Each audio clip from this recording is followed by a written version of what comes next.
On today's episode of Getting Real with Goldie, we're going to be talking about why you have the same argument over and over and over again with your partner or your person.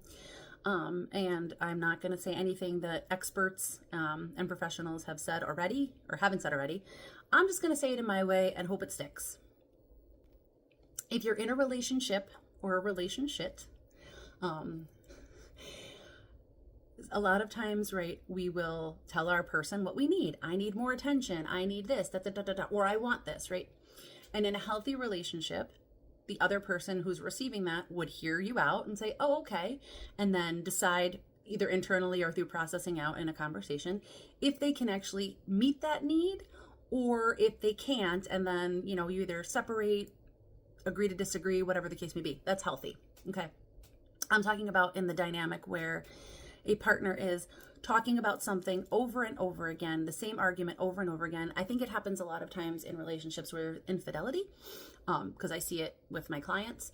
But just in general, I think it's something that we need to pay attention to. So if a person is saying something over and over again, your partner is nagging, they're bringing it up this way, that way, the other way. It's because it's not resolved in their brain and they don't feel fully satisfied with the answer. Our brains are wired to seek resolution to things. So if I'm feeling like a need is not being met and I keep bringing it up, I'm not making that up or fudging that. It's literally something that doesn't feel resolved in my brain.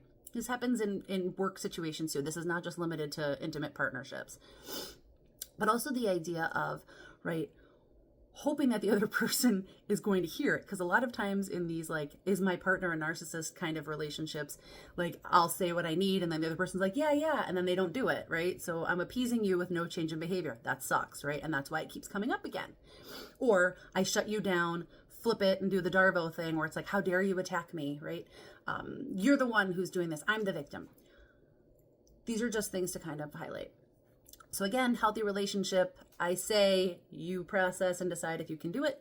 And in unhealthy relationships, we're going to have the same argument and over again, because insanity is doing the same thing and expecting different results. And if the person is not vibing with you bringing it up over and over again, maybe it's time for you to kick rocks. That was a good talk.